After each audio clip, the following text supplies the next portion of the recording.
Hey guys, welcome back to Prep Humanities. Hope you all are doing absolutely fine. आज के इस video lecture में हम start करने जा रहे हैं थर्ड मेजर का यूनिट 3, उसका पार्ट 4 हम इसमें डिस्कस करेंगे, जिसका टाइटल होगा इंडिया पाकिस्तान रिलेशंस। इस टॉपिक से जो है आज होगा एंड हमारा यूनिट 3 और यूनिट 4 के लेक्चर्स भी आ जाएंगे। इससे पहले के लेक्चर्स की वीडियो की लिंक आपको डिस्क्रिप्शन में मिल जाएगी। और चलिए आज के इस वीडियो लेक्चर को बिना किसी देरी के स्टार्ट करते हैं।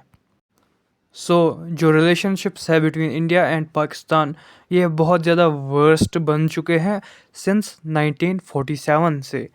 इस वर्स्ट सिचुएशन का ज़िम्मेदार जो है वो है जो कन्फ्लिक्ट्स होते हैं इंडिया और पाकिस्तान के दरमियान, और जो डिस्ट्रस्ट्स है इन दोनों कंट्रीज़ के दरमियान। इससे जो है फिर वो बहुत ज़्यादा वर्सन कंडीशन हो चुकी है इंडिया और पाकिस्तान के रिलेशनशिप की। स्टीफन पी कोहेन आर्ग्यू करते हैं कि ये रिलेशंस जो है इन दोनों के दरमियान ये कभी इम्प्रूव नहीं हो सकते। क्यों इम्प्रूव नहीं हो सकते? इसका रीज़न ये है कि जो माइनॉरिटी कन्फ्लिक्ट है इन दोनों के दरमियान, हिंदू मुस्लिम का, ये जो है ज़िम्मेदार है इस सब का। इसी माइनॉरिटी के कन्फ्लिक्ट की वजह से जो है हर दोनों साइड, यानी कि इंडिया के लोग और पाकिस्तान के लोगों का ये व्यू है कि जो दूसरा है, यानी कि इंडिया ये सोचता है कि पाकिस्तान जो है ये हमारे लिए एक्सटेंशियल थ्रेट है, और पाकिस्तान को भी लगता है कि ये हमारे लिए एक्सटेंशियल थ्रेट है। जो ये कॉन्फ्लिक्ट है बिटवीन इंडिया एंड पाकिस्तान, इसके क्या कोर काजेज़ हो सकते हैं? इसके कोर काजेज़ कुछ इस तरह है कि डाइवर्स पर्सपेक्टिव्स जो है वो एग्जिस्ट करते हैं। दोनों इंडिया और पाकिस्तान के जो है अलग अलग पर्सपेक्टिव्स है कि क्यों और क्या क्या टेंशन्स हमें हमारे दरमियान फ्यूल होते हैं। पाकिस्तान ये बिलीव करता है कि कश्मीर इशू जो है वो इसका सेंट्रल जो है रहा है, क्योंकि कश्मीर का जो इशू है जब तक वो सॉल्व नहीं होगा तब तक हमारे रिलेशंस भी सॉल्व नहीं होंगे, ऐसा मानना है पाकिस्तानियों का। और इंडिया का जो पॉइंट ऑफ व्यू है वो कुछ इस तरह है कि इंडिया कहता है कि जो टेररिज्म है वही जो है काज है हमारे रिलेशनशिप के ख़राब होने का, क्योंकि पाकिस्तान जो है बहुत ज़्यादा इन्फिल्ट्रेशन कराता है कश्मीर के अंदर, या जो इंडिया है इंडिया की टेरिटरीज़ के अंदर। ये जो है कोर प्रॉब्लम है हमारे इस कन्फ्लिक्ट की। अगर हम इंटरनेशनल व्यू देखें कि उनका क्या कहना है, इंटरनेशनल पर्सपेक्टिव क्या है इस कन्फ्लिक्ट के बारे में, वो ये है कि न्यूक्लियर आर्म्स जो है दोनों कंट्रीज़ के पास है, जिससे ग्लोबल कंसर्न्स हमें देखने को मिल सकते हैं। स्टीफन कोहेन का भी एक और पर्सपेक्टिव है जिसे बियॉन्ड कश्मीर का नाम दिया गया है। वो ये कहते हैं कि कश्मीर इशू जो है ना, ये सिर्फ़ और सिर्फ यही एक कॉज नहीं है कि इन दोनों के रिलेशंस ख़राब है।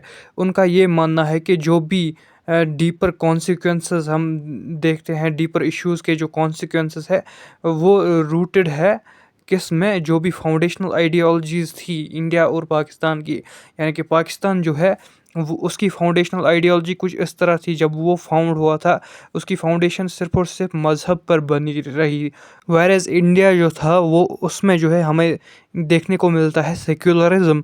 यहाँ पर सारे रिलीजन्स जो है एग्जिस्ट करते हैं हारमोनियसली, लेकिन जो पाकिस्तान है वो एक रिलीजियस स्टेट बन गया, वहाँ पर वो इस्लामिस्ट स्टेट बन गया।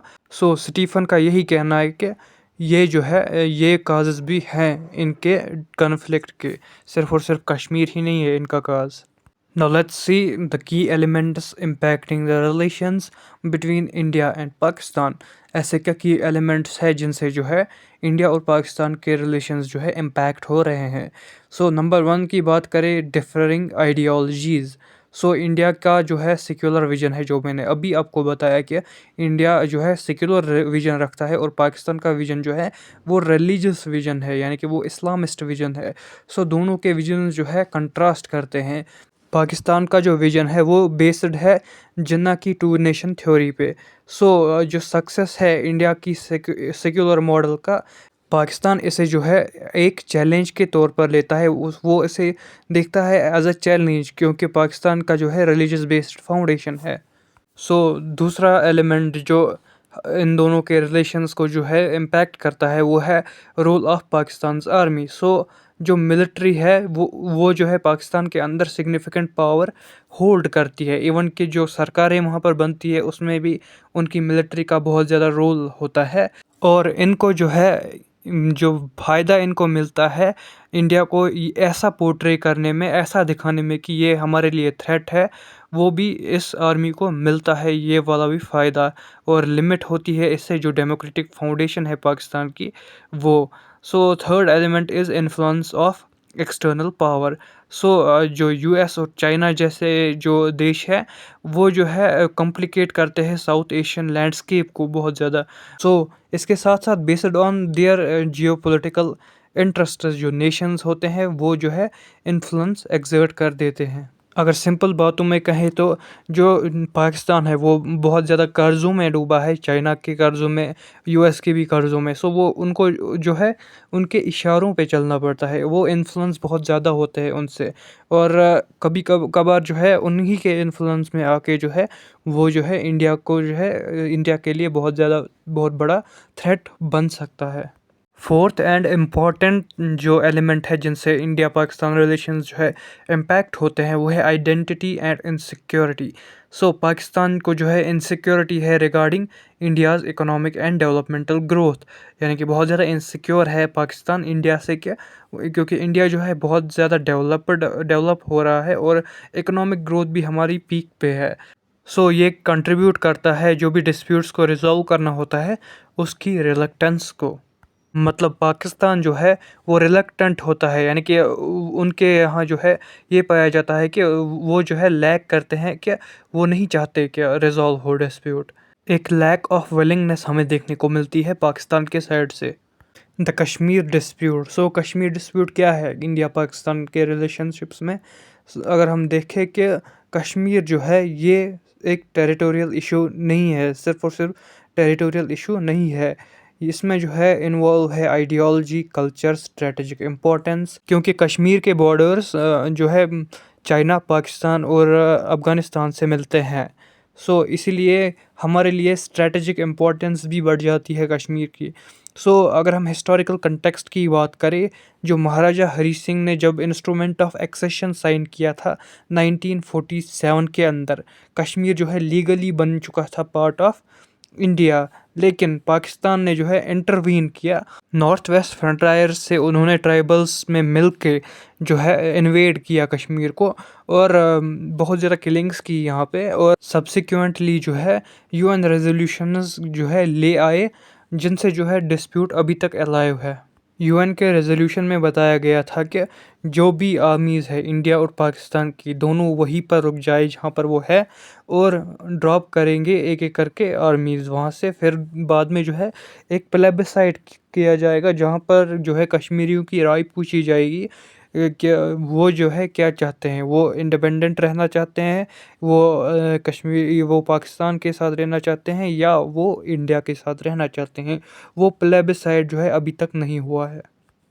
सो हमें जो है डाइवर्जेंट व्यूज़ देखने को मिलते हैं इंडिया और पाकिस्तान के। इंडिया जो है कश्मीर को देखता है as integral part of the nation, supported by instrument of accession जो महाराजा ने साइन किया था। सो इंडिया कहता है कि हमने जो है लीगली इसको जो है इंटीग्रल पार्ट बनाया है अपने जो है इंडिया का।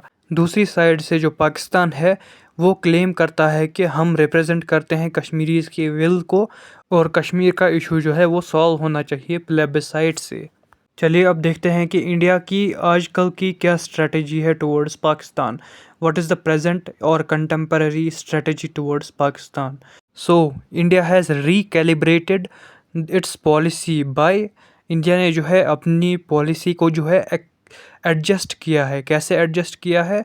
उन्होंने जो है रिफ्यूज़ किए formal talks with Pakistan. India का ये मानना है कि जब तक ये टेररिज्म ख़त्म नहीं होता और पाकिस्तान जो है टेररिज्म बंद नहीं करेगा तब तक हम कोई भी फॉर्मल टॉक नहीं करेंगे पाकिस्तान के साथ।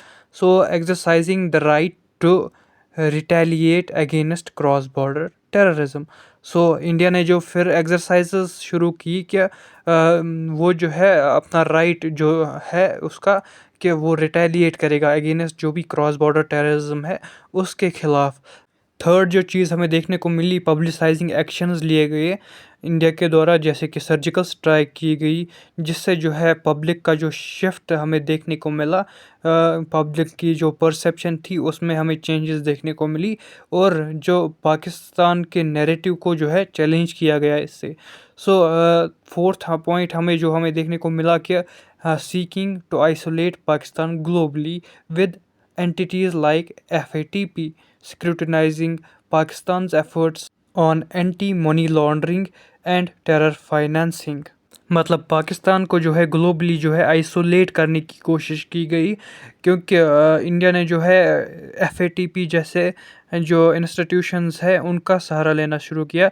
FATP का मतलब होता है finance action task force. FATP एक ऐसी ग्लोबली रिकॉग्नाइज्ड बॉडी है जो है स्क्रूटनाइज करती है जो भी मनी लॉन्ड्रिंग होती है या टेरर फंडिंग होती है, उसके खिलाफ जो है एक्शंस लेती है। सो इसने जो है स्क्रूटनाइज किया पाकिस्तान के जो एफर्ट्स थे एंटी मनी लॉन्ड्रिंग के केस में और टेरर फाइनेंसिंग के केस में। चलिए अब हम देखते हैं कि ऐसे क्या फैक्टर्स थे जिससे जो है कश्मीर के अंदर हमें देखने को मिली इंसर्जेंसी। सो नंबर वन जो फैक्टर है वो है पाकिस्तान का रोल। सो पाकिस्तान जो है अक्सर असर्ट करता है इन इंसर्जेंट ग्रुप्स को, जो सपोर्ट इनको चाहिए होता है, और मॉरली जो है इनको सपोर्ट करता है और डिप्लोमेटिकली इनको सपोर्ट करता है। लेकिन जो हमें एविडेंसेस मिलते हैं उनके मुताबिक जो है इनका जो है डायरेक्ट इन्वॉल्वमेंट होता है इन इंसर्जेंसीज़ के अंदर। सो अगर हम देखें जो दूसरा जो हमें फैक्टर देखने को मिलता है इंसर्जेंसीज़ का, वो है previous special status of Jammu and Kashmir. यहाँ पर 370 और 35A की बात की गई है। और हमें जो है अलग फ्लैग था, अलग कॉन्स्टिट्यूशन थी, और हमारी स्टेट में जो है बहुत ऑटोनॉमस स्टेट थी हमारी इंडिया के अंदर। सो जो इंडिया है उनका ये मानना था जो ये स्पेशल स्टेटस दिया गया था कश्मीर को, ये जो है आइसोलेट करता था कश्मीर को इंडिया से, और इसमें जो है सेंटिमेंट्स ऑफ एलियनेशन जो है वो बन जाते थे यहाँ के लोगों के दिलों में। सो थर्ड जो फैक्टर हमें देखने को मिलता है इंसर्जेंसीज का, वो है terrorism and mistrust. So terror activities जो हमें देखने को मिलती है उनसे जो है ट्रस्ट डेफिसिट जो है क्रिएट होता है जो लोकल्स है और इंडियन सिक्योरिटी फोर्स है उनके दरमियान। सो थर्ड तो हो गया। अब हम फोर्थ फैक्टर की बात करें तो इंटरनल इश्यूज हमें देखने को मिलते हैं, जो करप्शन, लैक ऑफ डेवलपमेंट जो है हमें देखने को मिलता है। इनसे जो है बहुत ज़्यादा इम्पैक्ट पड़ता है किस पे, कि हम जो है फुल्ली इंटीग्रेट नहीं कर पाते कश्मीर को, JNK को इंडिया के साथ। लेट्स मूव अहेड एंड सी कि कौन कौन से प्रपोजल्स जो है ऑफ़र किए गए थे दोनों कंट्रीज़ के द्वारा, कि ताकि जो कश्मीर का जो इशू है उसे रिजॉल्व किया जाए। सो पहला हमें देखने को मिलता है इंडिपेंडेंस ऑप्शन, क्योंकि कुछ कश्मीरीज जो है वो इंडिपेंडेंस चाहते थे, क्योंकि वो जो है प्रेजेंस ऑफ इंडिया, पाकिस्तान या चाइना जो है उनको जो है बहुत ज़्यादा कम्प्लेक्स लगता था। सो दूसरा है न्यूट्रल स्टेटस, जो कश्मीर जो है उसको जो है न्यूट्रल टेरिटरी के अंदर जो है बनाया जाना चाहिए, ये बताया गया था। ये दूसरा पर्सपेक्टिव था, दूसरा प्रपोजल था। जैसे कि स्विट्ज़रलैंड जो है, सो परवेज़ मुशर्रफ जो है उन्होंने जो है फॉर्मूला दिया था एक, उनका अप्रोच कुछ इस तरह था कि उन्होंने 2001 में ये प्रेजेंट किया था ये फार्मूला। उन्होंने प्रपोज़ किया था डीमिलिटराइजेशन, और जिससे जो है सेल्फ गवर्नेंस जो है इम्प्रूव होगी, इंक्रीज़ होगी, और फ्री मूवमेंट होगा across the line of control. So इससे फिर एम किया जाएगा कि टेंशन्स को जो है वो कम करेंगे। इन सिंपल इस अप्रोच के अंदर ये बोला गया कि बॉर्डर्स के दरमियान जो है डीमिलिटराइजेशन की जाए, और जो POK और हमारा कश्मीर है, इन दोनों के दरमियान, इन दोनों के बॉर्डर्स पर जो लोग रह रहे हैं उनको जो है फ्री मूवमेंट का जो है राइट दिया जाए, और अलो किया जाए इनको फ्री मूवमेंट के लिए, और सेल्फ गवर्नेंस जो है वो भी इनको प्रोवाइड की जाए। एक और स्ट्रैटेजी जो हमें देखने को मिलती है वो है मनमोहन सिंह स्ट्रैटेजी। सो मनमोहन सिंह स्ट्रैटेजी के अंदर जो है एडवोकेट किया है मनमोहन सिंह ने कि कंटिन्यूअस डायलॉग किया जाए, जिससे जो है माइनर डिस्प्यूट्स एटलीस्ट जो है माइनर डिस्प्यूट्स को जो है सेटल किया जाए और एलओसी को जो है लाइन ऑफ पीस में जो है तब्दील किया जाए। और एक और फार्मूला हमें देखने को मिला वो था चिनाब फार्मूला। सो जो ये फार्मूला है इसमें जो है सोल्यूशन दिया गया है कि चिनाब रिवर जो है ना वो एक्ट करेगा एज बाउंड्री जो डिवाइड करेगा control based on river flows.